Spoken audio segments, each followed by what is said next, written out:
Πάλι θα αποτολμήσω επαφή με τους γιατρούς. Ασθενήν έχουμε, ή στο γύψο τον βάλαμε. Don't fight against the doctor. Sometimes the doctor gives you medicine you don't like. But even if you don't like the medicine, the doctor is there to try to help you.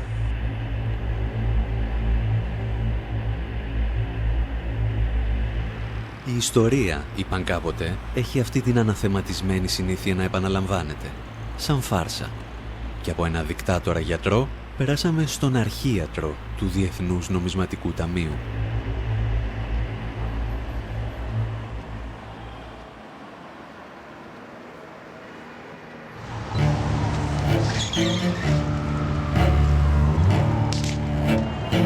Οφείλουν όλοι να αγωνιστούν, ξέροντας ότι ή το έθνος θα εξαφανίσει την υπερχρέωση της χώρας ή η υπερχρέωση θα αφανίσει το έθνος. Η εισοδηματική πολιτική εφέτος θα είναι αυστηρά περιοριστική. Οι αυξήσεις που θα δοθούν θα είναι 0. Άλλα περιθώρια για παροχές, φορολογικές ελαφρύνσεις δεν υφίστανται.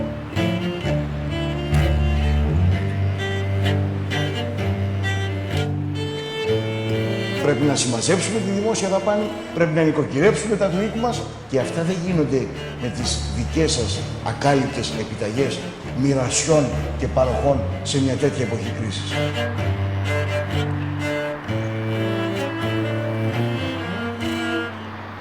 Η πατρίδα μας δυστυχώς βρίσκεται στην εντατική. Το δημοσιονομικό αδιέξοδο της χώρας απειλεί την εθνική μας κυριαρχία. Για πρώτη φορά από το 1974.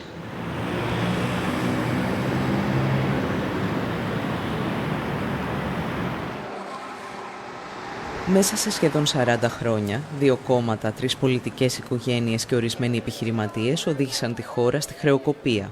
Κήρυξαν στάση πληρωμών στους πολίτες, επιχειρώντας να σώσουν τους δανειστές τους.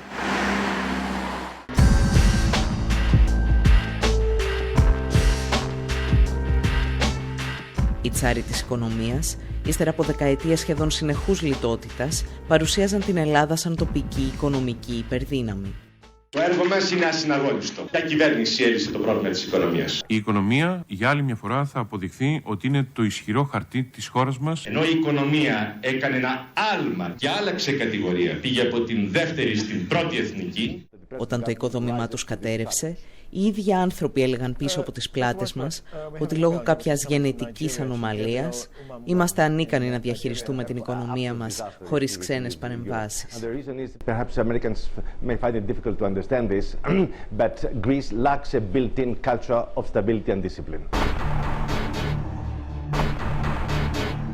Η κυβέρνησή μας αποκαλούσε κοπρίτες και οι δανειστές μας γουρούνια, όπως άλλωστε και όλες τις χώρες της Ευρωπαϊκής Περιφέρειας.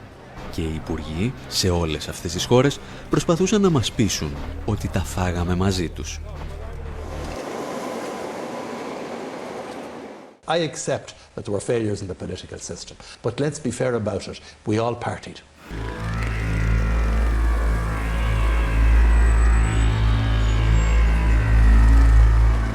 Η απάντηση στην κατακραυγή που υπάρχει εναντίον του πολιτικού προσωπικού της χώρας.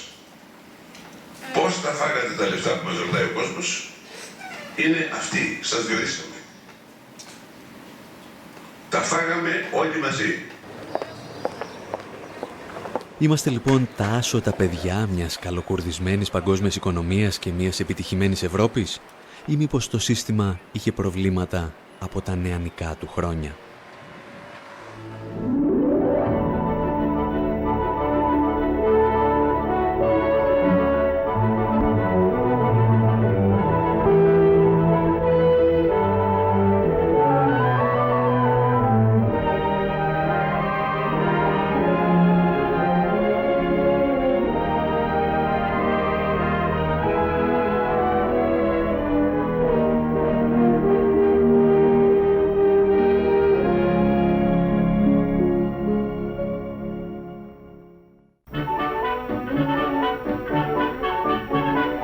Η μεταπολεμική περίοδος της παγκόσμιας καπιταλιστικής οικονομίας μπορεί να χωριστεί στα δύο, κατά τη γνώμη μου. Είναι τα πρώτα 25 χρόνια περίπου της λεγόμενης χρυσής εποχής μετά τον Δεύτερο Παγκόσμιο Πόλεμο, όπου οι ρυθμοί ανάπτυξης ήταν υψηλοί, τα πραγματικά εισοδήματα ανέβαιναν, η κατανάλωση ανέβαινε, δημιουργήθηκαν αυτές οι συνθήκες που δεν είχαν ξαναφανεί ποτέ στην ιστορία του καπιταλισμού.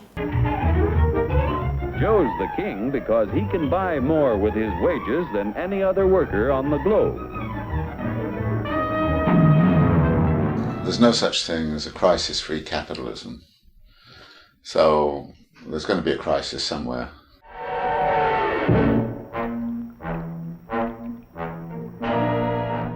Αυτή η περίοδος έφτασε στο τέλος της στα μέσα της δεκαετίας του 1970. Από εκεί και πέρα μπήκαμε σε μια άλλη περίοδο χαμηλής ανάπτυξης, συχνών κρίσεων, χαμηλής ανόδου του εργατικού εισοδήματος, αν ανέβαινε αυτό, συχνά υψηλής ανεργίας, μιας γενικότερης δυστοκίας, δηλαδή των όριμων καπιταλιστικών χωρών όσον αφορά τη διαδικασία της συσσόρευσης. That crisis was really focused on the power of labor, which was very strong at that time in the core capitalist regions in Europe and North America. And the result of that was there were a lot of pressures on wages. Labor was well organized. They had a lot of political power in the state, in elections, and it was just simply a big problem for capital. So they had to discipline labor. And they did it a number of ways.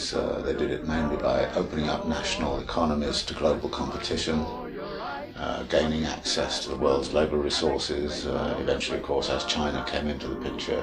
In the automatic permafreeze, so see your dealer right away, get a permafreeze today. Χαρακτηριστικό της περίοδου αυτής είναι η γιγάντωση του χρηματοπιστωτικού συστήματος, την οποία εγώ και άλλοι θα ονομάζαμε χρηματιστικοποίηση. Η χρηματιστικοποίηση έφερε και επέτεινε τις κρίσεις. Capital could go pretty much where it wanted with plenty of access to low-wage labor. But then the problem arose that the share of wages in national income was going down everywhere. And of course, wages is a big part of the market. And then there came the problem of how do you sell your goods when the purchasing power is not there. And the answer was give everybody credit. So we got the invention of the credit economy, which really picks up strongly in the 1980s and 1990s to cover the gap between what labor was actually getting and what it could purchase. And that's where many people started to see by the end of the 1990s, 2000, that this was the unsustainable bit. But so it was the way we got out of the crisis of the 1970s that prepared the ground for this kind of crisis.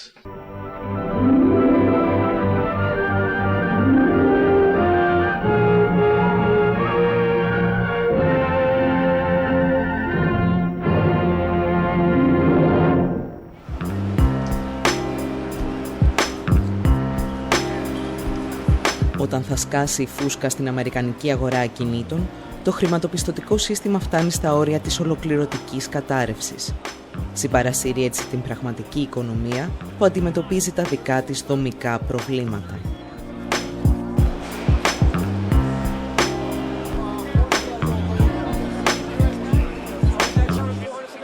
Τα κράτη παρεμβαίνουν πυροσβεστικά.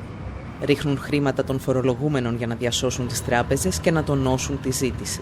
Η χρηματοπιστωτική κρίση μετατρέπεται έτσι σε δημοσιονομική και οι ίδιες οι τράπεζες που διασώθηκαν από τους φορολογούμενους αποφασίζουν να δαγκώσουν το χέρι που τις βοήθησε, ποντάροντας τη χρεοκοπία των κρατών. Η κερδοσκοπία επιδεινώνει την κατάσταση και για την Ελλάδα, μόνο που αυτή τη φορά είναι κάτι πιο βαθύ που μας λερώνει.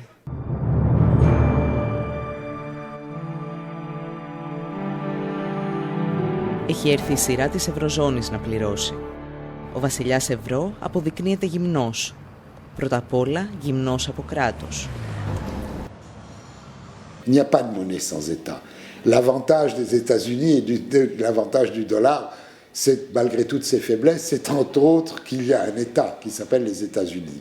L'Europe, elle, n'existe pas. L'Europe, il n'y a pas d'Europe politique. C'est-à-dire il n'y a pas de légitimité d'un pouvoir politique en Europe transnational. À mon avis, la zone euro n'est pas viable. Σε αντίθεση με τις Ηνωμένες Πολιτείες, όπου η Ομοσπονδιακή Κυβέρνηση και η Κεντρική Τράπεζα επεμβαίνουν για να περιορίσουν τις ανισότητες μεταξύ των πολιτιών, η Ευρωζώνη τις γιγαντώνει. Δημιουργεί έτσι τους φτωχούς συγγενείς, τα γουρούνια της Ευρωπαϊκής Ενοποίησης. Η Ευρωζώνη έχει χωριστεί πεντακάθαρα πλέον σε κέντρο και περιφέρεια. Η κρίση είναι εντονότατη στην περιφέρεια, είναι στον αλφα βαθμό κρίση της περιφέρειας. Ο μεγάλος κερδισμένος του ευρώ ως τέτοιου νέου νομίσματος είναι φυσικά οι χώρες του κέντρου και κυρίως η Γερμανία. Η ανταγωνιστικότητα άρχισε να διαφέρει πάρα πολύ και οι χώρες της περιφέρειας συστηματικά έχασαν ανταγωνιστικότητα. Αυτό λοιπόν ήταν μια άμεση απόρρεια του ευρώ.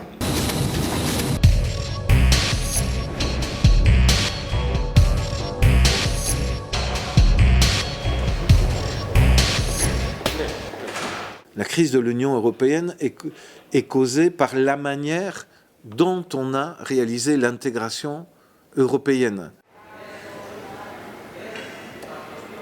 La Grèce, c'est comme si vous mettez dans un ring un Cassius Clay, champion du monde poids lourd, avec un poids plume, et vous lui dites allez démarrer la bataille et on va voir quel est le meilleur qui va gagner. Γιατί όμως οι χώρες της περιφέρειας υπολείπονται τόσο σε ανταγωνιστικότητα και κυρίως γιατί η ψαλίδα ανοίγει συνεχώς?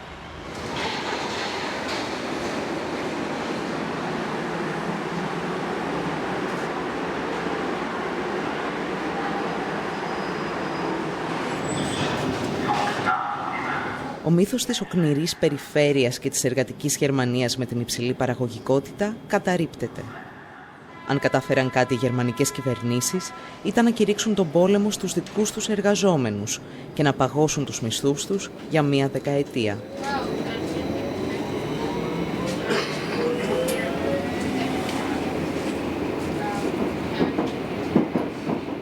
Also wir haben in den letzten Jahren Lohnstückkostensteigerungen in nominalen Größen in dem Umfang von 7% gehabt. Im Euroraum waren es 27%. Und wenn man so eine Diskrepanz hat, ist ja völlig klar, dass andere Länder niederkonkurriert werden. Weil wenn ein Land quasi die realen Löhne ja sogar sinken, also die sind in Deutschland heute niedriger als zur Jahrtausendwende, und in anderen Ländern immerhin moderate Lohnsteigerungen sind, dann wird natürlich die deutsche Industrie immer wettbewerbsfähiger und andere Industrien haben überhaupt keine Chance. Und durch den Euroraum ist eben ein Mittel ausgeschaltet, was es früher gab, nämlich die Abwertung der nationalen Währung. Und damit war im Grunde ein Mechanismus installiert, der genau zu diesen Ergebnissen führen musste, die wir jetzt haben.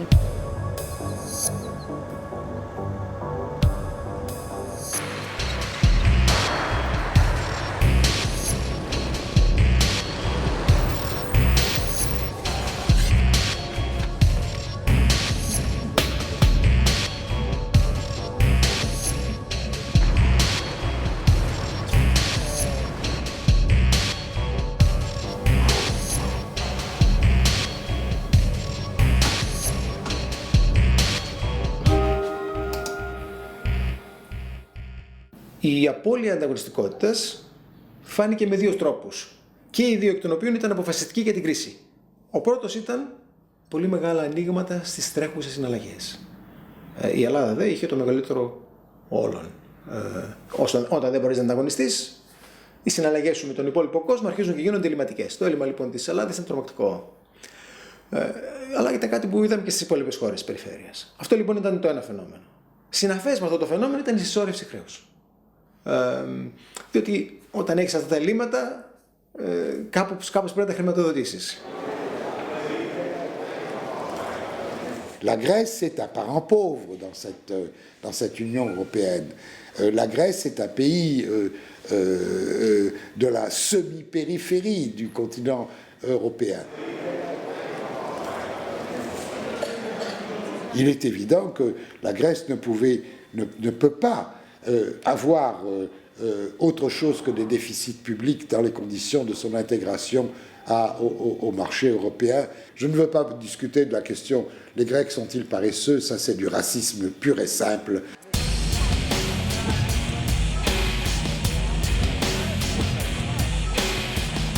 Η Ευρωζώνη διαλύει το νοσοποιητικό σύστημα των χωρών της Ευρωπαϊκής Περιφέρειας, αφήνοντάς τες εκτεθειμένες στην παγκόσμια κρίση. Αχίλλειος πτέρνα αυτών των χωρών είναι τα ελλείμματα και το χρέος. Χρέος που στη δική μας περίπτωση έχει βαθιές ρίζες στην ιστορία του ελληνικού κράτους. Συνεχώς η χώρα μας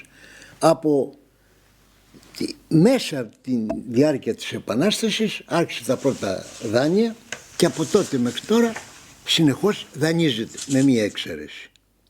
Κατάφερε η Ελλάδα σε μια περίοδο ακμής της, το λέω ειρωνικά, να δανείσει. Στην περίοδο της κατοχής δάνεισε τη Γερμανία. Την υποχρέωσαν οι Γερμανοί να γίνει δανειστής, από δανειζόμενος. Από τη γερμανική κατοχή και μετά, η χώρα επιστρέφει στον παραδοσιακό της ρόλο, του δανειζόμενου, και το δημόσιο χρέος, με τη σημερινή μορφή του, απογειώνεται από τη δεκαετία του 80. Η διατήρηση του δημόσιου δανεισμού σε ψηλά επίπεδα στην Ελλάδα έχει να κάνει με την κοινωνική και την ταξική δομή της Ελλάδας και με την μορφή που πήρε η οικονομία της τις τελευταίες δεκαετίες. Έχει να κάνει με την συστηματική αδυναμία του κράτους να φορολογήσει με αποτελεσματικό και στοιχειωδώς δίκαιο τρόπο.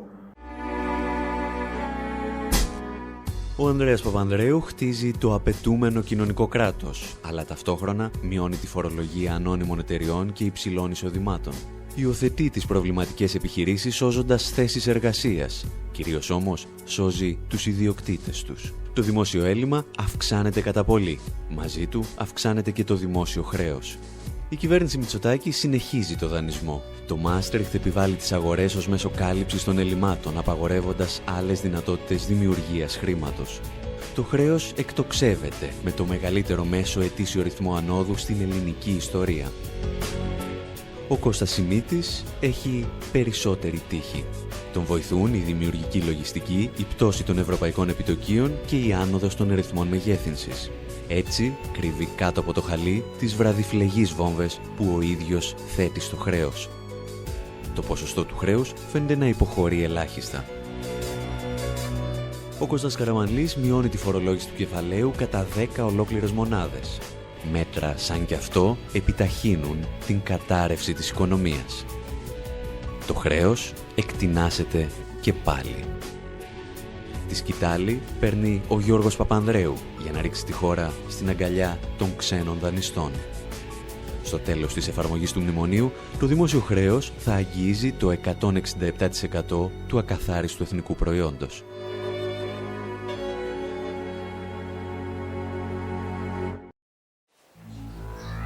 Οι περισσότερες χώρες που βρέθηκαν σε παρόμοια θέση δέχθηκαν την επίσκεψη του Διεθνούς Νομισματικού Ταμείου. Κανένας όμως δεν πλήρωσε τόσο ακριβά όσο η Αργεντινή, το αντεστραμμένο είδωλό μας στην άλλη πλευρά του Ατλαντικού.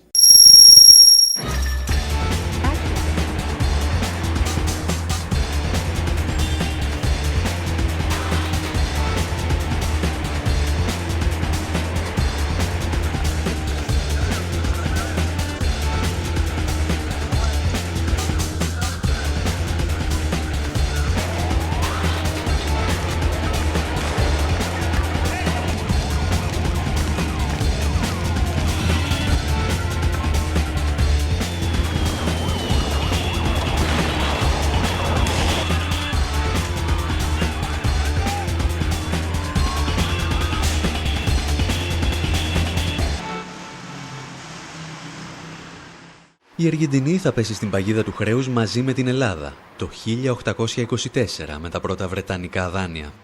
Η θηλιά όμως σφίγγει στα τέλη του 20ου αιώνα. Η χώρα κλειδώνει την ισοτιμία του νομίσματός της με το δολάριο.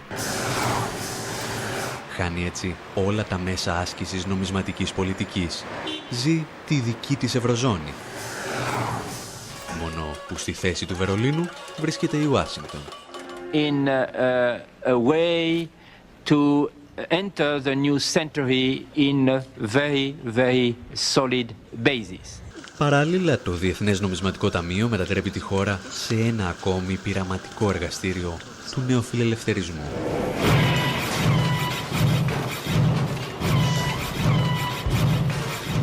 First of all, the IMF played a signature role in creating the crisis in Argentina, driving the same policies of deregulation and privatization that lead to immense corporate profits, but that really destroy the finances of a state.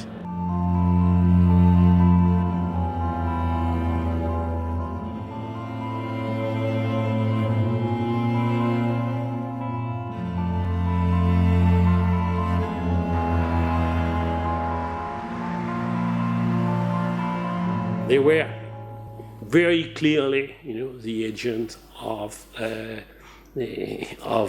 U.S. power in the world, just as they are very clearly the agent of neoliberalism, which means the agent of upper classes in the neoliberal enterprise, whose aim was to increase their income tremendously, what they did, but they did to the present crisis. Με την οικονομική κατάρρευση της Αργεντινής το 2001, το Διεθνές Νομισματικό Ταμείο και οι νεοφιλελεύθερες θεωρίες του γίνονται περίγελος των οικονομολόγων σε όλο τον κόσμο. Ορισμένα τέρατα όμως δεν πεθαίνουν ποτέ. The IMF is a little bit like a zombie institution. You can't kill it.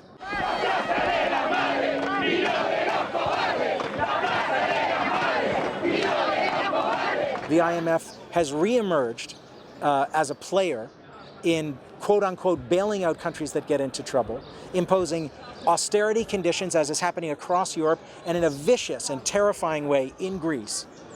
And there's no sense whatsoever that this institution has learned anything from the experience of Argentina.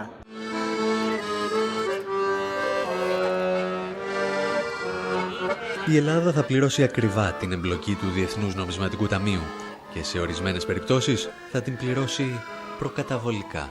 The irony of this promise is that in the new arrangement, this increase, Greece is going to put $2.5 billion in there. I think that's only a fiat monetary system worldwide can come up and have Greece help bail out Greece and be prepared to bail out even other countries. Ενώ η Αργεντινή είχε να αντιμετωπίσει μόνο το Διεθνές Νομισματικό Ταμείο, η Ελλάδα μετατράπηκε σε υπηρέτη δύο αφεντάδων. Γιατί στην Ευρώπη το νεοφιλελεύθερο εγχείρημα είχε αναλάβει να προωθήσει και η Ευρωπαϊκή Κεντρική Τράπεζα. The European Central Bank was a tool, in the imposition of neoliberal policies in Europe. Είναι κωμικοτραγικό να το βλέπει κανείς, αλλά το Διεθνές Νομισματικό Ταμείο στην περίπτωσή μας, στην ελληνική περίπτωση, ήταν πιο μαλακό από την Ευρωπαϊκή Ένωση.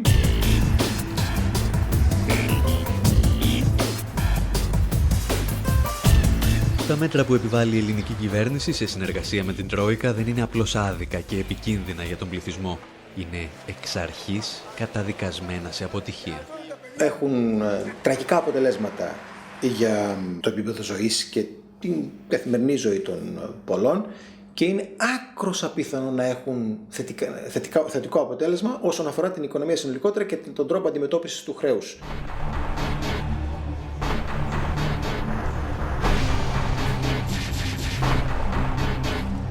Όπως και στην Αργεντινή, στόχος των μέτρων δεν ήταν να σωθεί η οικονομία, αλλά οι τράπεζες και οι μεγάλες επιχειρήσεις. The IMF put magnificent pressure on Argentina to repay these debts. Many of the debts were inflated, in fact exploded, because of the transfer of debt from huge corporations, including some of the biggest banks in the world, onto the public treasury, onto the public purse, which the IMF pushed for as well. Τα μέτρα που έχουν ληφθεί λοιπόν μέχρι τώρα είναι μέτρα σταθεροποίησης, με την έννοια ότι είναι μέτρα τα οποία θα αποτρέψουν την άμεση στάση πληρωμών, αθέτηση πληρωμών από πλευράς Ελλάδας αύριο. Δεν είναι μέτρα τα οποία θα μειώσουν το χρέος. Αυτό δεν είναι φανερό, δεν χρειάζεται να το θεωρητικοποιήσουμε, ότι το χρέος συνεχίζει να αυξάνεται και να αυξάνεται ταχύτατα, αφού υιοθετήθηκαν τα μέτρα και ως απόρρια των μέτρων. Είναι μέτρα που ελήφθησαν για να προστατευτούν οι δανειστές, να προστατευτούν οι τράπεζες με το πιο ξεκάθαρο τρόπο. Μέσα σε λίγους μήνες η ελληνική κυβέρνηση θα προσφέρει στις ελληνικές τράπεζες 108 δισεκατομμύρια ευρώ, σχεδόν δηλαδή το σύνολο του πακέτου σωτηρίας που λαμβάνει από το Διεθνές Νομισματικό Ταμείο και την Ευρωπαϊκή Ένωση. Η Αργεντινή, όταν βρέθηκε αντιμέτωπη με ανάλογες καταστάσεις, τιμώρησε αρκετούς από τους υπευθύνους. Η εικόνα των προέδρων που εγκατέλειπαν το προεδρικό μέγαρο με ελικόπτερα στοιχιώνει ακόμη το Διεθνές Νομισματικό Ταμείο, αλλά και τους συνεργάτες του.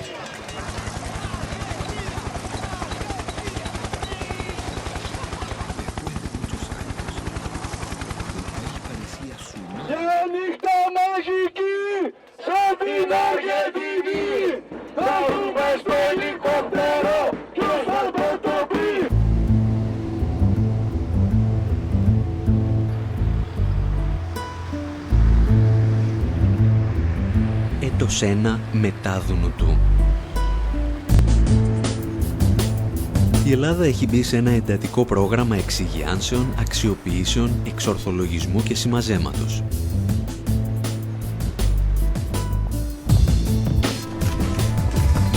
Τα στελέχη της Τρόικας έχουν εγκατασταθεί για τα καλά στην πρωτεύουσα και υπαγορεύουν την πολιτική τους μέσω ενός αντισυνταγματικού μνημονίου.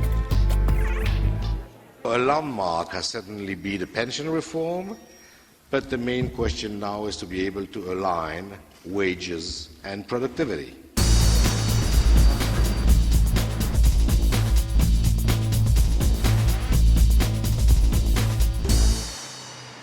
Τι είμαστε σήμερα? Είμαστε ελεύθερη χώρα, είμαστε. Είμαστε ανεξάρτητοι ή υποτελείς. Είμαστε στην πλήρη ολοκληρωτική υποτέλεια. Είναι άλλο θέμα η ελευθεριά και άλλο θέμα η εθνική ανεξαρτησία. Δηλαδή το πρόβλημα της χώρας μας είναι πρόβλημα εθνικής ανεξαρτησίας σήμερα.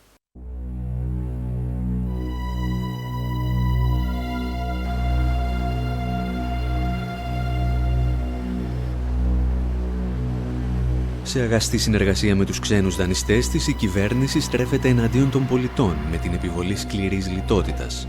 Το αποτέλεσμα είναι φτώχεια, λουκέτα και ανεργία.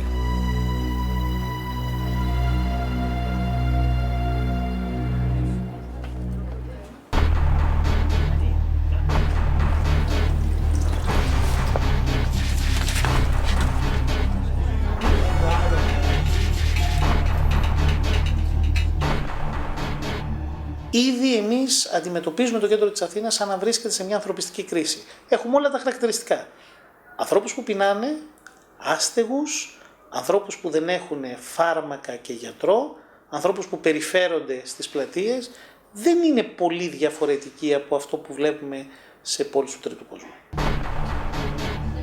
Και σκεφτείτε ότι εμείς βλέπουμε τους πιο φτωχούς των φτωχών. Υπάρχουν άνθρωποι που έχουν ακόμα κάποια ασφαλιστικά δικαιώματα, αλλά δεν φτάνουν. Ή όπως χαρακτηριστικά μου είπε μια μικροσυνταξιούχος, μια γυναίκα των 500 ευρώ που ήρθε εδώ, ότι ή θα πάρω τα φάρμακα ή τα τρόφιμα και τα δύο δεν μπορώ. Τα μέτρα της κυβέρνησης δεν υποβαθμίζουν απλώς το επίπεδο διαβίωσης των πολιτών. Απειλούν ευθέως την ίδια τους τη ζωή.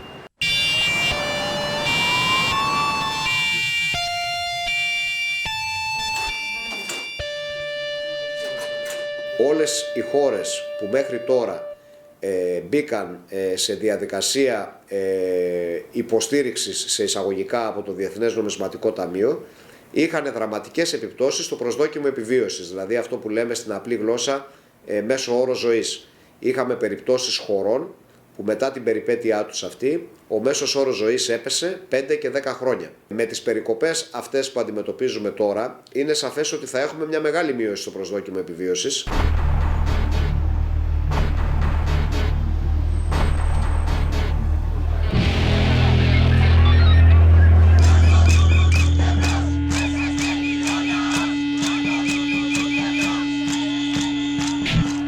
Οι πολίτες αντιδρούν.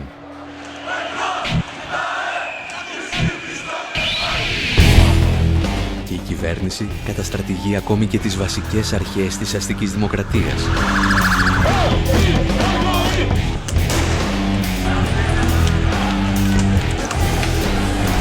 Με το ιδιώνυμο της κουκούλας, τις προληπτικές προσαγωγές και τους κουκουλοφόρους αστυνομικούς στα όρια του παρακράτους.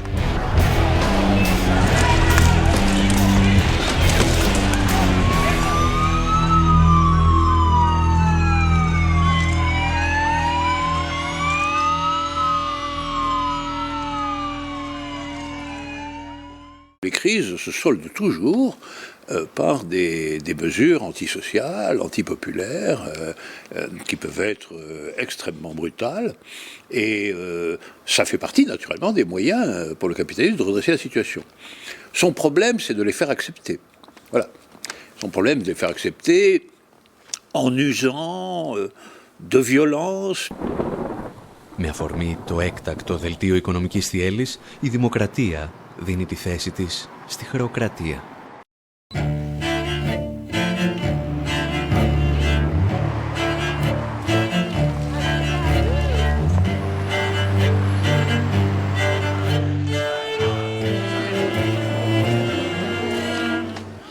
Une crise du capitalisme, c'est quand même une énorme destruction de valeur.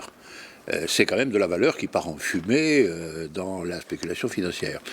Donc, cette destruction de valeur, il faut que quelqu'un la paye. Les capitalistes n'ont pas l'intention de la payer eux-mêmes, hein. On les comprend d'ailleurs. Ils ne sont pas altruistes. Ils ne sont pas... Αν όμως αυτοί που προκάλεσαν την κρίση δεν είναι διατεθειμένοι να πληρώσουν, γιατί να την πληρώσουμε εμείς?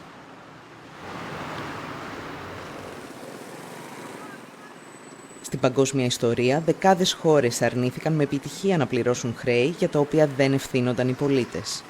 Το διεθνές δίκαιο προσφέρει συχνά βέλη στη φαρέτρα τους. Ένα από αυτά ήταν η έννοια του απεχθούς χρέους.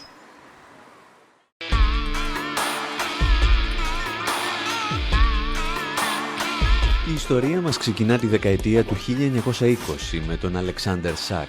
Υπουργός στην τσαρική Ρωσία και ειδικός σε θέματα δικαίου, ο Σακ βρέθηκε μετά την Επανάσταση του 17 να διδάσκει σε πανεπιστήμια της Ευρώπης και των Ηνωμένων Πολιτειών. Και το 1927 παρουσίασε μια λαμπρή ιδέα, την έννοια του απεχθούς χρέους. Για να ορίσουμε ένα χρέος ως απεχθές, είπε, πρέπει να υπάρχουν 3 προϋποθέσεις. Πρώτον, το καθεστώς της χώρας να προχώρησε στη σύναψη του δανείου χωρίς τη γνώση και τη συγκατάθεση των πολιτών. Δεύτερον, τα δάνεια να σπαταλήθηκαν σε δραστηριότητες που δεν ωφέλησαν τους πολίτες της χώρας. Και τρίτον, ο πιστωτής να ήταν ενήμερος για αυτή την κατάσταση και να σφύριζε αδιάφορα. Οι προτάσεις του Σακ ακούγονται προοδευτικές, εάν όχι επαναστατικές. Στην πραγματικότητα, εκείνη την εποχή εξυπηρετούσαν τα συμφέροντα μιας αναδυόμενης υπερδύναμης, των Ηνωμένων Πολιτειών. Οι Ηνωμένες Πολιτείες είχαν χρειαστεί την έννοια του απεχθούς χρέους από το 1898, όταν κέρδισαν τον Ισπανοαμερικανικό πόλεμο και προσάρτησαν την Κούβα. Το πρόβλημα ήταν ότι μαζί με το νησί προσάρτησαν και το λογαριασμό που άφηνε πίσω του το απικιακό καθεστώς της Ισπανίας.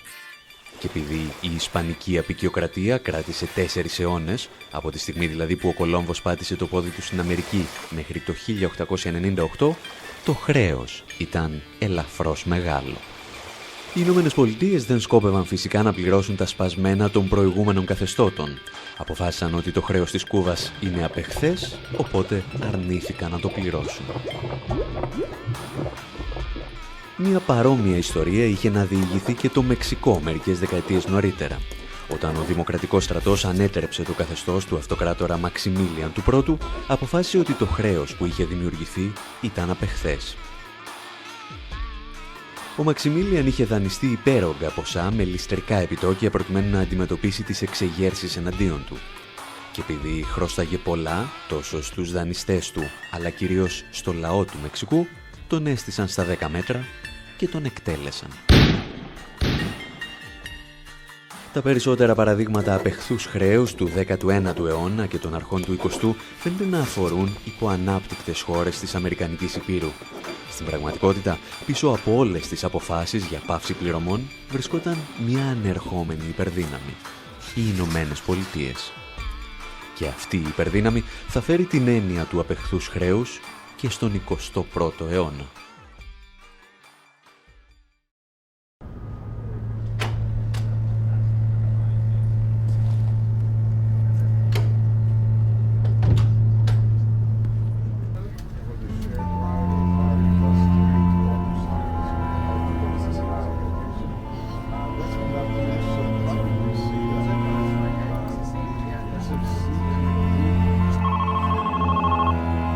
Δεκέμβριος 2002, ο Λευκός Οίκος βάζει τις τελευταίες πινελιές στα σχέδια εισβολής και κατάληψης του Ιράκ.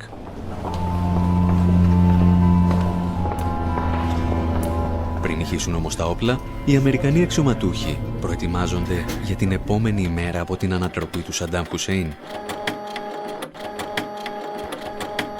Το State Department γνωρίζει ότι θα κληθεί να διαχειριστεί το τεράστιο δημόσιο χρέος του Ιράκ και γι' αυτό θέλει να αποδείξει ότι είναι απεχθές.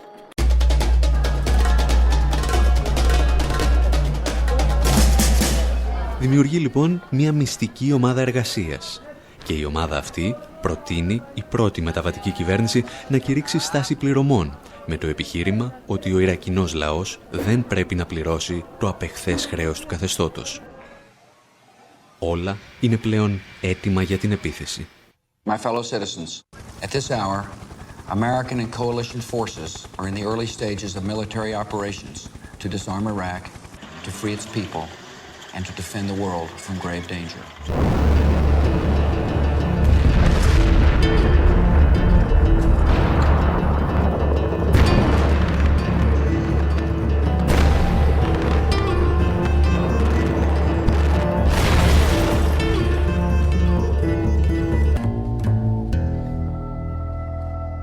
Rappelez-vous, en 2003, les États-Unis, avec leurs alliés, envahissent l'Irak. C'était en mars 2003. Et 3 semaines plus tard, le secrétaire au Trésor des États-Unis convoque ses collègues du G8 à Washington et leur dit « La dette de Saddam Hussein est une dette odieuse. Le régime de Saddam Hussein est un régime dictatorial. Nous devons renoncer à récupérer cette dette odieuse.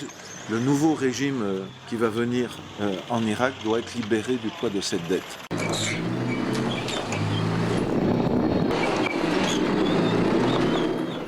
Major combat operations in Iraq have ended. In the Battle of Iraq, the United States and our allies have prevailed. Ο Τζορτζ Μπους θα αναθέσει στον πρώην Υπουργό Εξωτερικών James Baker να πείσει τη διεθνή κοινότητα ότι το χρέος του Ιράκ είναι απεχθές. Και αυτός υποστηρίζει ότι ο Σαντάμ Χουσέιν σπαταλούσε τα χρήματα του λαού του για να κατασκευάζει παλάτια και να αγοράζει όπλα. Μεταξύ άλλων, οι Αμερικανοί διπλωμάτες απέδειξαν ότι το Ιράκ όφελε δισεκατομμύρια δολάρια στη Γαλλία και τη Ρωσία για την αγορά πυράβλων Exocet και μαχητικών αεροσκαφών Mirage F1 και MiG. Στην πραγματικότητα, η συμπεριφορά του Χουσέιν δεν διαφέρει και τόσο από την πρακτική αρκετών ηγετών της Δύσης. Τα παλάτια είναι για τον αραβικό κόσμο ότι οι Ολυμπιακοί αγώνες για τη Δύση. Μια επίδειξη οικονομικής αλλά και γεωπολιτικής κυριαρχίας.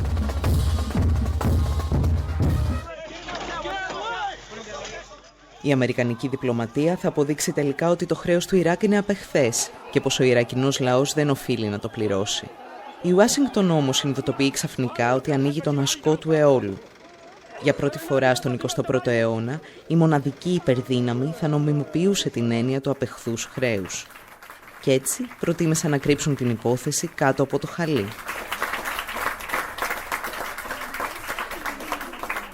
Finalement, les autres pays ont dit OK, on supprime 80% de la dette irakienne au sein du club de Paris, mais ils ont dit s'il vous plaît, n'utilisez pas officiellement la notion de dette odieuse parce que si on utilise cette notion, d'autres pays vont faire appel à la jurisprudence. Par exemple, Congo va dire la dette de Mobutu, il ne faut pas la rembourser.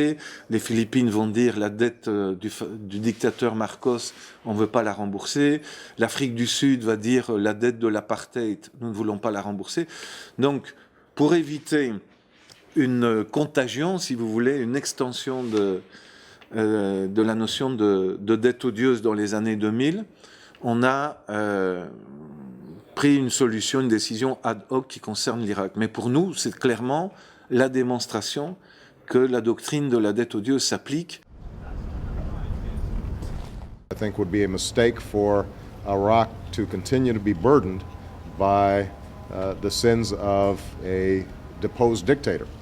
Οι Ηνωμένες Πολιτείες θα συνεχίσουν να βοηθούν το Ιράκ να διαγράψει παλιές οφειλές. Κανένας όμως στην Ουάσιγκτον δεν θέλει να ακούει πλέον τις λέξεις «απεχθές χρέος».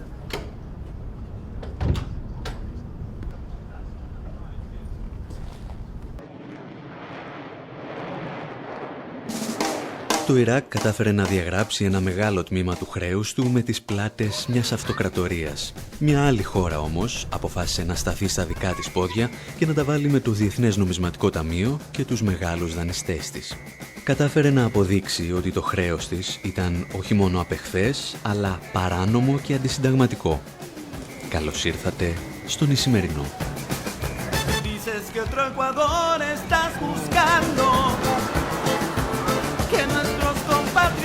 No estén emigrando. No hace mucho tiempo que esto no pasaba en mi nación, por eso sé que tú vas a ganar. Vota por el mejor.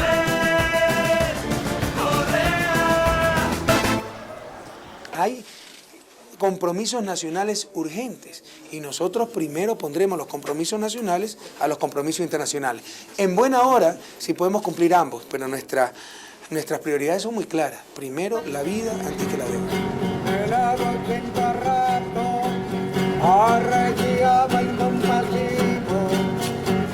Lo sentía frío adentro, frío afuera y todo así. Ο Ισημερινός θα μπορούσε να είναι μία από τις πλουσιότερες χώρες της Νότιας Αμερικής. Από τη στιγμή όμως που ανακαλύφθηκε πετρέλαιο, η χώρα γνώρισε μόνο δικτάτορες, φτώχεια, συσσωρευμένο χρέος και οικονομικούς δολοφόνους. My real job was deal making. It was giving loans to other countries, huge loans, much bigger than they could possibly repay. And one of the conditions of the loan, let's say $1 billion loan to a country like Indonesia or Ecuador, and this country would then have to give 90% of that loan back to a U.S. company or U.S. companies to build the infrastructure, a Halliburton or a Bechtel. These were big ones. And those companies would then go in and build an electrical system or ports or highways, and these would basically serve just a few of the very wealthiest families in those countries. The poor people in those countries would be stuck ultimately with this amazing debt that they couldn't possibly repay. Το 1982 καταφθάνει στον Ισημερινό το Διεθνές Νομισματικό Ταμείο και μαζί μια επιτροπή σοφών που εκπροσωπεί τους μεγάλους πιστωτές. Ο Ισημερινός αναγκάζεται να δανείζεται όλο και περισσότερα για να αποπληρώσει παλαιότερες υποχρεώσεις του. Era simplemente un pillaje permanente que el Ecuador pagaba a los países del norte. Para ponerles un ejemplo, durante toda la década del 80 y del 90, ¿no? Hasta el 2005, el servicio de la deuda representaba alrededor del 50% del presupuesto del Estado. Es decir, el orden del 3.000 a 4.000 millones de dólares anuales, ¿no? Mientras que para salud, el gasto de salud anual del presupuesto era apenas del 4%. 4.000 millones para pagar el servicio de la deuda, 400 millones para gastos de salud. 4.000 millones para pagar el servicio de la deuda y 800 millones para educación, ¿no? Entonces estábamos matando a nuestra población.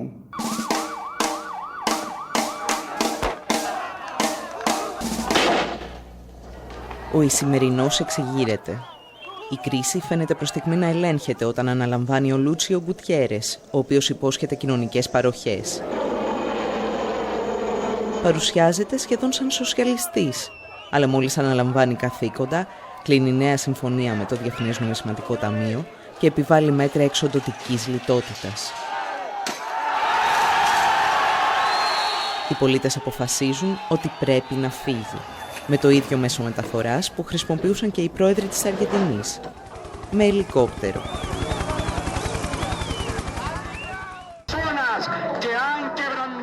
Ο αντιπρόεδρος Παλάσιο, που αναλαμβάνει την εξουσία, ξεκινά με καλές προθέσεις. Σύντομα όμως υποκύπτει στην Ουάσιγκτον και ο λαός στρέφεται στο μοναδικό πολιτικό που είχε αντισταθεί στις διεθνείς πιέσεις, τον Ραφαέλ Κορέα.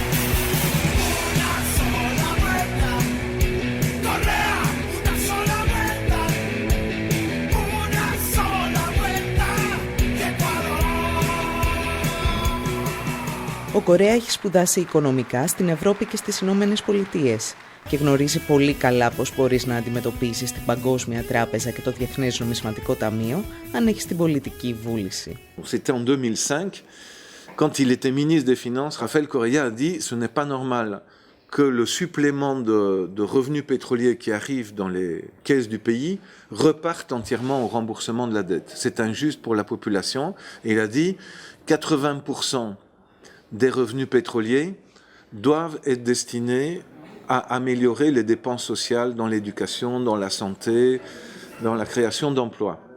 Et seul 20% doit aller dans le remboursement de la dette. » La Banque mondiale a dit il n'est pas question que nous continuions à prêter de l'argent à l'Équateur si l'Équateur maintient une telle loi. Donc c'était clairement une immixtion de la Banque mondiale dans les affaires intérieures de l'Équateur. Et ce ministre, Rafael Correa, a dit il n'est pas question que j'accepte, moi comme ministre, cette imposition de la Banque mondiale. Et donc il a préféré démissionner plutôt que de plier devant la Banque mondiale. Ça l'a rendu extrêmement populaire. Les gens ont dit « Ah, voilà quelqu'un qui préfère démissionner et perdre son poste de ministre, mais pour défendre la dignité et l'intérêt de la population. » Ο Κορέα τελικά εξελέγει πρόεδρος το 2006. Μία από τις πρώτες αποφάσεις του ήταν να απελάσει τον εκπρόσωπο της Παγκόσμιας Τράπεζας και να ζητήσει από τους εκπροσώπους του Διεθνούς Νομισματικού Ταμείου να φύγουν από το κτίριο της Κεντρικής Τράπεζας. Στελέχη του Ταμείου, όπως ο Μπομπ Τρά, που αργότερα θα έρθει στην Ελλάδα, είχαν ήδη χαρακτηριστεί ανεπιθύμητοι από τους πολίτες του Ισημερινού.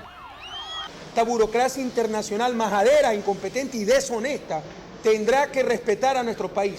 Así que por eso hemos expulsado al representante del Banco Mundial en el país y nos reservamos el derecho de iniciar las acciones legales pertinentes por los daños y perjuicios causados al país.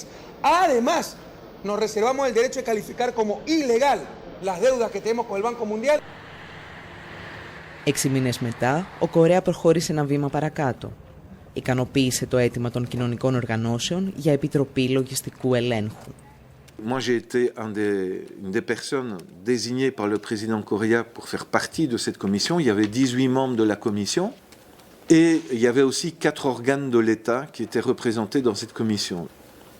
Et nous étions chargés d'auditer, donc d'analyser tous les contrats qui avaient entraîné l'endettement du pays entre 1976 et 2006. Nous avons travaillé 14 mois et nous avons analysé les dettes de l'Équateur sous la forme de bons. Nous avons analysé les dettes à l'égard du Fonds monétaire international, de la Banque mondiale et d'autres organismes internationaux. Et nous avons analysé les dettes de l'Équateur à l'égard d'autres pays, à l'égard de la France, du Japon, de l'Allemagne. Et enfin, les dettes intérieures publiques de l'Équateur.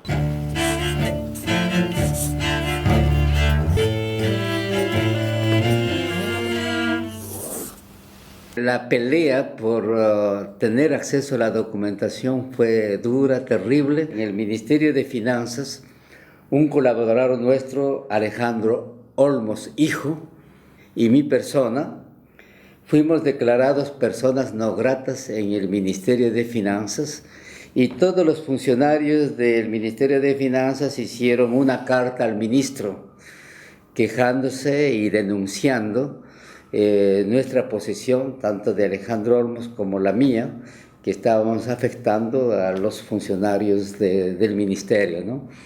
O sea que nosotros nos reímos de ese hecho, pero para que vea cómo nosotros hemos tenido dificultades serias en este caso y hemos sido acusados de ser los malos de la película, ¿no?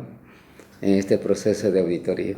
Παρά τα εμπόδια, η Επιτροπή κατόρθωσε να ολοκληρώσει το έργο της και διαπίστωσε ότι ένα μεγάλο κομμάτι των χρεών ήταν μη νομιμοποιημένο. Έδωσε τα συμπεράσματά της στο κράτος και το κράτος τα έδωσε στους πολίτες. En fait, ce qui était très important au niveau de la commission d'audit de l'Équateur, c'est que tous nos travaux ont été rendus publics. Donc la population équatorienne a été largement informée de pourquoi la dette qui avait été contractée par le gouvernement antérieure de l'Équateur, notamment au cours de l'année 2000, était une dette frappée d'illégitimité. La patria vuelve, el Congreso es decadente, partidocracia y dictadura, con los políticos de siempre.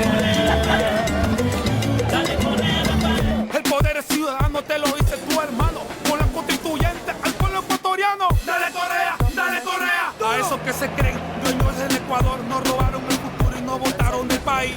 Dale Correa, dale Correa. Dale Correa, Rafael. Έχοντας τα στοιχεία από την Επιτροπή, η κυβέρνηση απέδειξε ότι το χρέος είναι μη νομιμοποιημένο και ανακοίνωσε πάυση πληρωμών για το 70% του ομολογιακού χρέους του Ισημερινού. Frente a esa situación, los tenedores de la deuda ecuatoriana comenzaron a sacar sus bonos al mercado a valores muy bajos, del 20% de su valor. ¿Y qué hizo el Ecuador en forma secreta, no?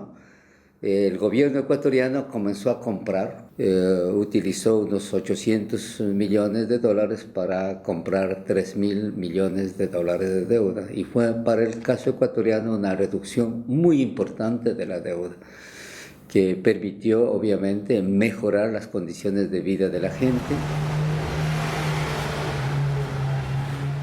Il faut aussi, dans l'économie faite par l'Équateur, compter les intérêts qu'il aurait fallu payer jusque 2012 ou 2030. Et si on prend tout en compte, ça a été une économie de 7 000 millions, de plus de 7 000 millions de dollars pour l'Équateur. Donc une économie très importante pour le pays, ce qui a permis au gouvernement d'augmenter très fortement les dépenses d'éducation, de santé, pour la création d'emplois aussi, pour l'amélioration des infrastructures. Ecuador is no longer in sale, you know?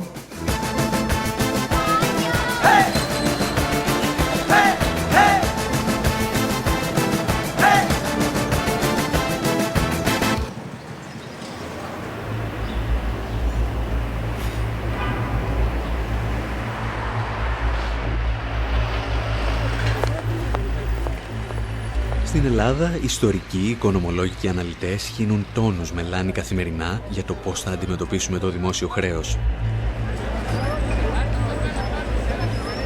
Υπάρχει όμως ένα ερώτημα, το οποίο λίγοι θέτουν.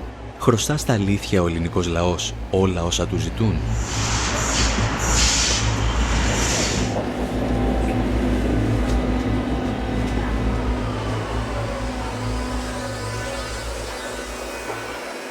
La dette plus récente de la Grèce, je dirais, c'est une dette frappée d'illégitimité et d'illégalité. Alors, quels sont les signes de ça?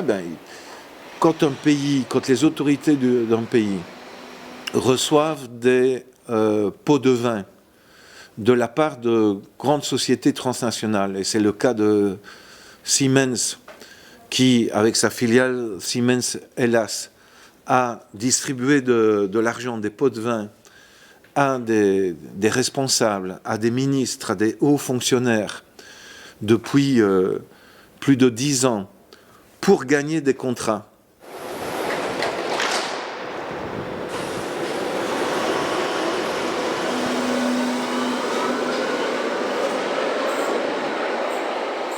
Là, on peut dire qu'il y a clairement une marque d'illégalité et d'illégitimité et que ces dettes-là doivent être mises en cause, c'est absolument évident pour moi.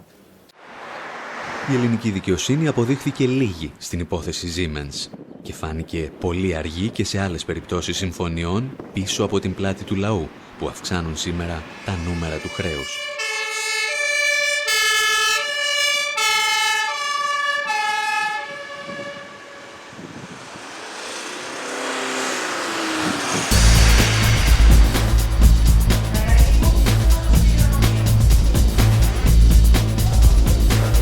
Με τα διαβόητα swaps του 2001 η κυβέρνηση υποθήκευσε το μέλλον για να δείξει ένα ψεύτικο καλύτερο παρόν. Εμφάνισε μικρότερο το χρέος της χώρας μετατρέποντας ένα δάνειο από γεν σε ευρώ με βάση παλαιότερες ισοτιμίες. Βοηθός της στο μαγείρεμα η Goldman Sachs που κέρδισε εκατομμύρια από αυτό το deal.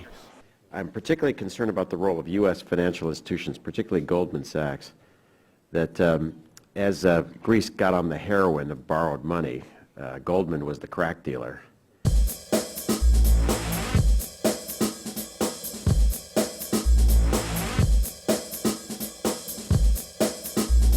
Το κόλπο πέτυχε για πολλά χρόνια και οι ελληνικές πολιτικές ελίτ έδειξαν ότι ξέρουν να ανταμείβουν τους συμμάχους τους. Προσέλαβαν ξανά την Goldman Sachs ως σύμβουλο με τους πολίτες να πληρώνουν τη συνεργασία. La Goldman Sachs donc, a conseillé le gouvernement grec et en même temps, d'une main et de l'autre main, il attaquait le gouvernement grec. Το σκάνδαλο αποκαλύπτεται το 2010. Λίγες ημέρες νωρίτερα, ένας πρώην υπάλληλος της Goldman Sachs είχε τεθεί επικεφαλής του Οργανισμού Διαχείρισης του Ελληνικού Δημόσιου Χρέους. Embaucher quelqu'un qui était chez Goldman Sachs, pour moi, c'est vraiment, c'est comme embaucher un criminel pour surveiller votre maison. Quelqu'un qui est un braqueur de banque, vous l'embauchez, il va surveiller votre maison. Voilà, c'est la même chose. Alors on peut se dire, effectivement, il connaît bien les autres braqueurs et il sait comment empêcher qu'on rentre dans votre maison. Mais ça n'a pas, objectivement, on se rend bien compte que c'est pas comme ça. Le risque est quand même plus grand que, un jour, il profite de votre absence pour tout piquer. Et qu'est-ce qui me garantit que ce personnage passé chez Goldman Sachs va gérer de façon optimale les affaires grecques? Αρκετές χώρες κατηγορούν την Ελλάδα για τις δοσοληψίες της με την Goldman Sachs. Συχνά όμως είναι οι ίδιες που χρησιμοποιούν τις επαφές τους με τις ελληνικές κυβερνήσεις για να πουλήσουν με το αζημίωτο τα αμυντικά συστήματά τους στη χώρα. Als Deutschland gerade ausgehandelt hat, dass Griechenland unterstützt wird vor einem Jahr, war ja eine der Grundbedingungen, dass auf jeden Fall die Importe von deutschen Rüstungsgütern nicht minimiert werden. Also Griechenland sollte sparen, sollte die Pensionen zusammenstreichen, sollte den Leuten alles aus der Tasche ziehen, aber die Rüstungsimporte, die sollten weiter finanziert werden. Und das zeigt natürlich auch schon die ganz klare Interessenlage. Also die deutsche Bundesregierung ist da im Grunde der Anwalt der großen Rüstungskonzerne und der Exportindustrie. Und die haben jetzt ein Interesse daran natürlich, dass sie trotzdem weiter exportieren können.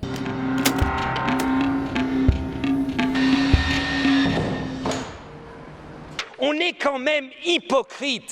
Ces derniers mois, la France a vendu 6 frégates à la Grèce pour 2,5 milliards, des hélicoptères pour plus de 400 millions, des Rafales, un Rafale à 100 millions. Là, malheureusement, mon espionnage ne m'a pas permis de dire si c'est 10 ou 20 ou 30 Rafales. Ça fait presque 3 milliards. Et puis il y a l'Allemagne a vendu 6 sous-marins dans les prochaines années à la Grèce il y a quelques mois. Ça fait 1 milliard. Mais on est complètement hypocrite. On leur donne de l'argent pour acheter nos armes.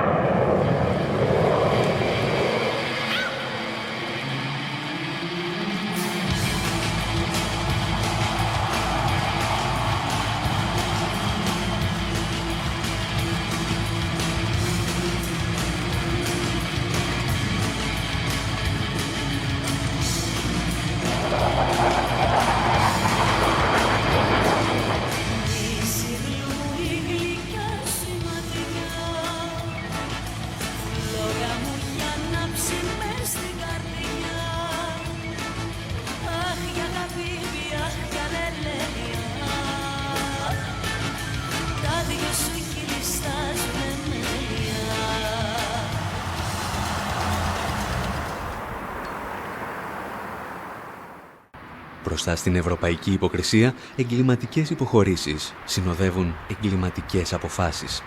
Πάντα με πρόσχημα το εθνικό καλό ή μια νέα μεγάλη ιδέα που άφησε πίσω της κατεστραμμένα ακίνητα και τεράστια χρέη. We have spent a lot of money. We have spent twice the money that I've spent in Sydney. I don't know about the... We'll know about the final cost after, of course, the end of the Olympic Games. You mentioned $1.2 billion for security. Where does that money come from? We have the money. It's Greek money, or is it from the Olympic Committee? Does some of it come from the United States? No, we're talking about Greek money now. We're talking about money that is more than we can afford, maybe. Mm-hmm. We're talking just about security.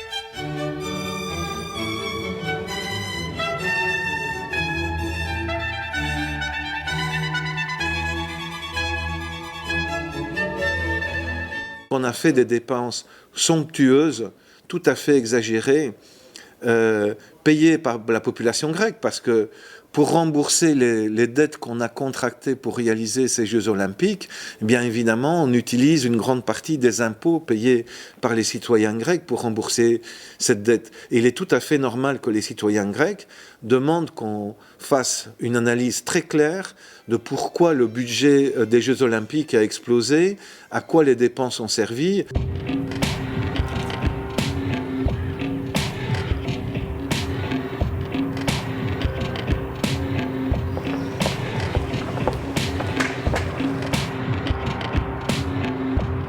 Οι Ολυμπιακοί Αγώνες και η σχέση διαφθοράς με εταιρείες όπως η Siemens και η Goldman Sachs αποτελούν την κορυφή του παγόβουνου συμφωνιών που κλείνονταν σε βάρος και εν αγνία των πολιτών. Υπάρχουν όμως και πολύ σημαντικότερα ζητήματα, τα οποία δεν αφορούν μόνο την Ελλάδα, αλλά όλες τις χώρες της Ευρωπαϊκής Περιφέρειας.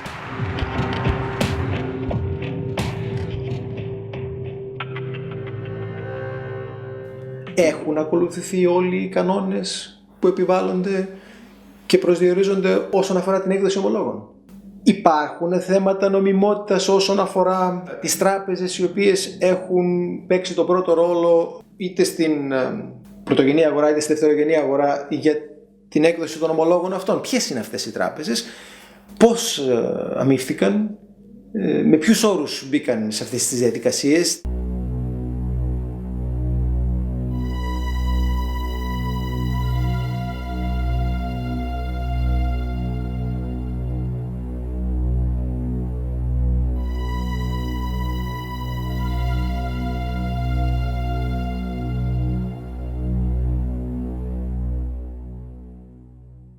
Also ich denke, dass ein Großteil der Schulden, die derzeit als Staatsschulden im Euroraum existieren, illegitime Schulden sind, weil es sind Schulden, die durch eine Politik entstanden sind, die sich gegen die Interessen der Mehrheit der Bevölkerung gerichtet hat. Und deswegen soll jetzt nicht die Bevölkerung diese Schulden abtragen.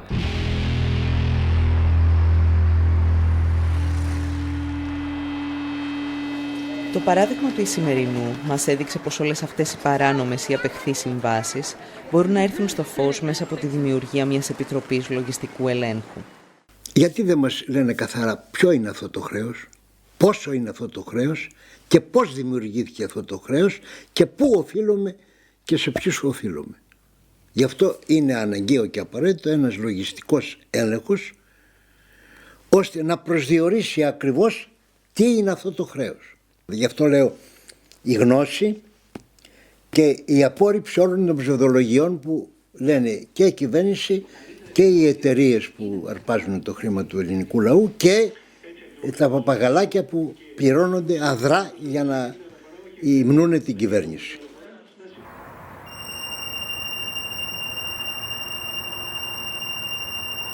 Ποιος θα φτιάξει όμως την Επιτροπή Λογιστικού Ελέγχου?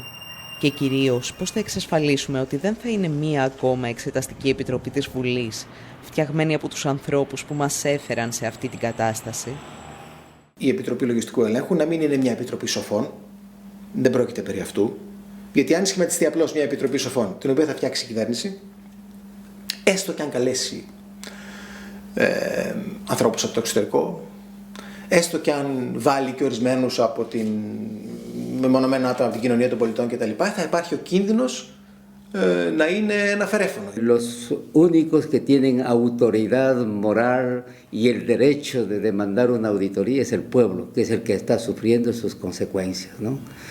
Y es importante sensibilizar a toda la población, en este caso la población griega, a todas las organizaciones sociales griegas, para que se unan y en las calles demanden la auditoría, ¿no? Dans la situation grecque, effectivement, comme le Parti de la Nouvelle Démocratie ou le PASOK ont bénéficié eux-mêmes davantage en endettant le pays depuis une quinzaine d'années, et il est certain que ces partis voient très mal l'idée de faire un audit parce que leur responsabilité va être démontrée aux yeux de l'opinion publique. Donc ce qui doit se passer, c'est que l'opinion publique grecque doit se mobiliser, des organisations doivent aussi se mobiliser, des syndicats, la magistrature grecque, des intellectuels, des artistes. Les gens doivent faire connaître leur avis et faire monter la pression sur le pouvoir politique.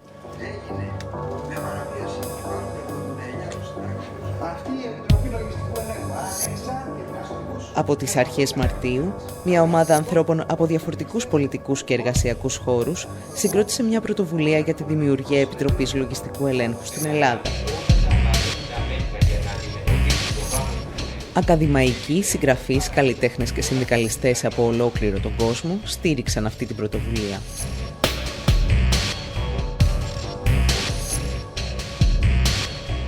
Η Επιτροπή Λογιστικού Ελέγχου θα διερευνήσει ποια τμήματα του χρέους είναι απεχθή και ποια είναι παράνομα και θα αποδείξει ότι ο ελληνικός λαός, βάσει της ελληνικής και της διεθνούς νομολογίας, δεν οφείλει να τα πληρώσει.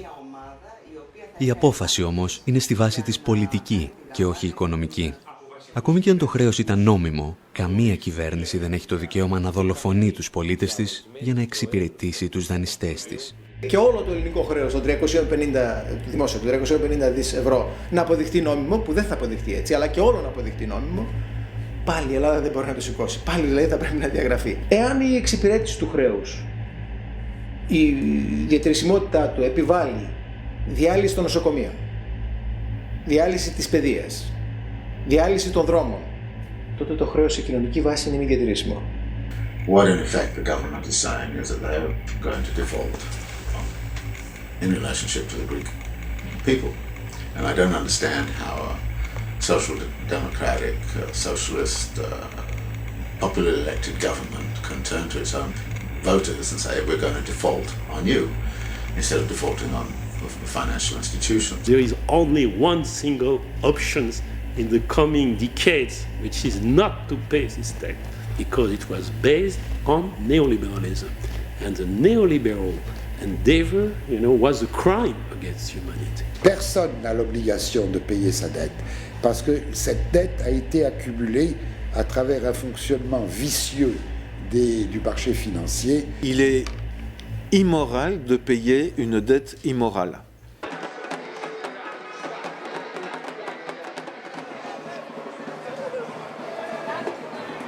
Η δημιουργία μιας Επιτροπής Λογιστικού Ελέγχου, εν τέλει, δεν είναι παρά ένα πολύτιμο όπλο σε μια μεγαλύτερη μάχη. Μια μάχη που θα διεξαχθεί με τους παραδοσιακούς όρους με τους οποίους διεξάγονται αυτές οι μάχες εδώ και αιώνες. Χωρίς αυτήν, όσες φορές και αν διαγράψουμε το χρέος, αυτό θα αναγεννάται από την τέφρα του. Θα διαμορφωθεί δηλαδή πεδίο ιδεολογικής, πολιτικής και ταξικής πάλης. Το χρέος είναι πεδίο ταξικής πάλης. Το ίδιο. N'ayez surtout pas peur, en tant que Grec, de revendiquer vos droits dans l'Union européenne et par rapport au gouvernement grec. C'est fondamental, c'est en se battant qu'on fait respecter ses droits et c'est pas en se soumettant aux diktats des créanciers. Regardez la Tunisie, regardez l'Égypte, c'est quand une population se met en action qu'elle peut réellement changer la situation.